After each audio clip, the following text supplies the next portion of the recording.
जय योगेश्वर।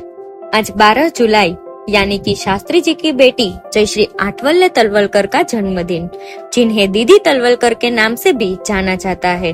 तो आज मैं आपको बताऊंगी कि स्वाध्याय परिवार इस दिन को कैसे सेलिब्रेट करता है। बारिश शुरू हो गई है और इसी तरह आषाढ़ का महीना भी है। प्रकृति अब अपनी पूरी हरियाली के साथ खिल उठेगी और वातावरण ठंडा लेकिन बरसात वाला होगा। आज 12 जुलाई को स्वाध्याय परिवार इस दिन को वृक्ष मंदिर दिवस और माधव वृंद दिवस के रूप में मनाते हैं। स्वाध्याय परिवार के संस्थापक महामानव एवं मानवीय गरिमा के विचार के प्रणेता पूजनीय पांडुरंग शास्त्री जी आठवले ने अपने जीवन के साथ साथ सामाजिक जीवन में प्रकृति के महत्व को सीखने और समझने के लिए दुनिया को उपरोक्त प्रयोग दिए हैं। मुझे अपने पाठक को प्रकृति संरक्षण का महत्व बताने की आवश्यकता तो नहीं है। समाचार पत्र, सामाजिक कार्यकर्ता, गैर सरकारी संगठन अपने अपने तरीके से ऐसा करने का प्रयास कर रहे हैं, लेकिन संरक्षण के पीछे का उद्देश्य उपयोगितावादी के अलावा और कुछ नहीं है। हो सकता है इसमें कुछ गलत न हो, लेकिन यह समाज को भागीदारी के लिए प्रेरित नहीं करता। इसकी अपनी सीमाएं हैं। कई लोग प्रकृति पर आपत्ति जताते हैं। यह मानव जाति के अब तक के सबसे खराब रवैये में से एक है। प्रकृति कोई ऐसी वस्तु नहीं है जिसका संरक्षण हो सके। हमें इसे अपने मन और विचारों से निकालना होगा। लेकिन फिर हम प्रकृति की ओर कैसे देखते हैं? यही पर पांडुरंग शास्त्री जी के विचार, जो वैदिक जीवन शैली पर आधारित है, हमारी मदद करते हैं।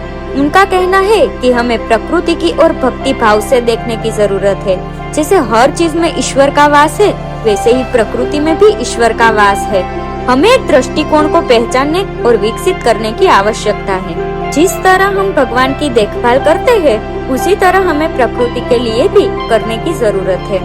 और इस समझ के साथ जो उन्होंने गांवों में रहने वाले आम लोगों में पैदा की, वे वृक्ष मंदिर, पेड़ों का मंदिर का प्रयोग लेकर आए। 20 गांवों के लोग इकट्ठा होते हैं और भक्ति भाव से एक बंजर भूमि पर पेड़ लगाते हैं। ये पेड़ या बल्कि पौधे जो वे लगाते हैं, वे न केवल पौधे हैं बल्कि स्वयं भगवान है। इसलिए वे इन पौधों की देखभाल करते हैं। और आज हम देखते हैं कि भव्य पेड़ उनकी जगह ले रहे हैं। यह सब चमत्कार जैसा लग सकता है, लेकिन ऐसा नहीं है। इस पर विश्वास करने के लिए इसे देखने की जरूरत है और इसे मूर्त रूप लेने में कई साल लग गए। शास्त्री जी ने इस बात का इंतजार किया कि आम आदमी इस विचार को समझे और उसे अपने जीवन में उतारे, और बाद में इसी सोच को कार्य रूप देने के लिए उन्होंने वृक्ष मंदिरों की स्थापना की। आज गुजरात, महाराष्ट्र और तेलंगाना राज्यों में ऐसे 27 वृक्ष मंदिर है। मेरे पाठक, अब तक आपके मन में युवाओं के प्रति श्रद्धा और आज उसके महत्व के संबंध में एक प्रश्न अवश्य होगा।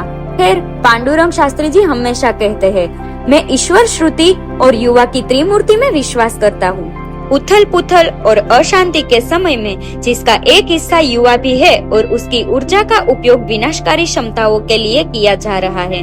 शास्त्री जी ने इस ऊर्जा को रचनात्मक गतिविधियों में लगा दिया है। उन्होंने उन्हें अपने विचार व्यक्त करने, उनके बारे में चर्चा करने और तार्किक तर्क और वैदिक जीवन शैली के आधार पर निष्कर्म पर पहुंचने के लिए मंच दिया है। मंच, उन्होंने इसे युवा केंद्र कहा है। इस साल 50 साल का हो गया। 16 से 30 आयु वर्ग के युवा विभिन्न मूल्यों और चरित्रों पर चर्चा करने के लिए हर हफ्ते नियमित रूप से मिलते हैं और साथ ही उन विषयों के बारे में बहस करते हैं जो उनके जीवन को ढालने में मदद करते हैं। वे जन्माष्टमी के दौरान नुक्कड़ नाटक करते हैं और गीता जयंती के दौरान भाषण प्रतियोगिता आयोजित करते हैं। उनका एक वार्षिक खेल दिवस और चौथा वार्षिक खेल सम्मेलन भी होता है, जिसे चरम संस्कृति कहा जाता है। इससे युवाओं में रचनात्मक ऊर्जा उत्पन्न हुई है और माता पिता, शिक्षकों, समाज और सबसे बढ़कर भगवान के प्रति समर्पण का मूल्य विकसित हुआ है। दुनिया भर में हो रहा यह परिवर्तन दिखाई नहीं देता, लेकिन व्यक्तिगत और पारिवारिक जीवन पर इसका गहरा प्रभाव पड़ता है। और इस सब में उनकी मार्गदर्शक शक्ति कोई और नहीं बल्कि शास्त्री जी की बेटी जयश्री आठवले तलवलकर, जिन्हें दीदी तलवलकर के नाम से भी जाना जाता है।